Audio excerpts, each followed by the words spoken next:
Hello bachcho, let's read the question. Which of the following statement are correct? In this question, the key concept is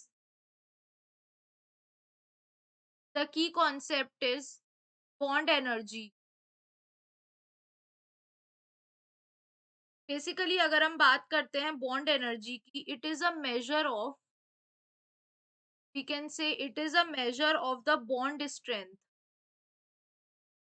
is a measure of the bond strength of the chemical bond, या फिर हम ये भी कह सकते हैं कि amount of energy that needed to break the atoms involved in a molecular bond into free atoms.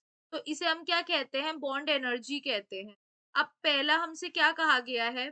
Firstly हमसे ये कहा गया है कि O2 प्लस का जो होता है वो हायर बॉन्ड एनर्जी होता है देन O2। तो ये स्टेटमेंट करेक्ट है बिकॉज O2 का बॉन्ड ऑर्डर जो होता है वो 2 होता है, जबकि O2 प्लस का 2.5 होता है। तो यानी O2 प्लस को के बॉन्ड को तोड़ने के लिए ज्यादा एनर्जी की जरूरत है। यानी फर्स्ट स्टेटमेंट करेक्ट है।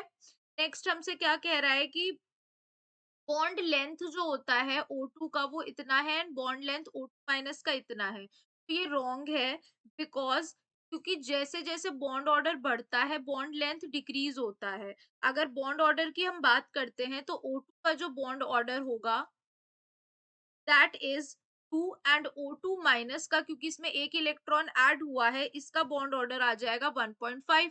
तो यानी O2 माइनस का ज्यादा बॉन्ड लेंथ होना चाहिए था और यहाँ वाइस वर्सा दे रखा है, तो ये भी रॉन्ग है। The hybrid orbitals of carbon in CO can be shown by this, तो ये भी रॉन्ग है बिकॉज कार्बन का कार्बन मोनोऑक्साइड में सिर्फ sp2 ऑर्बिटल पे आता है, तो ये भी हमारा रॉन्ग हो जाएगा।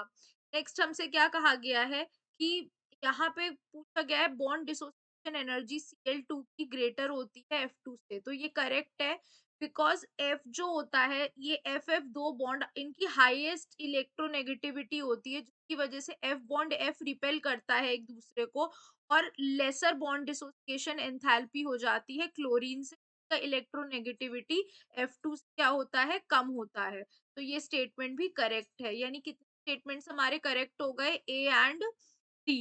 So we can say that right answer. Hope you guys understand. Thank you.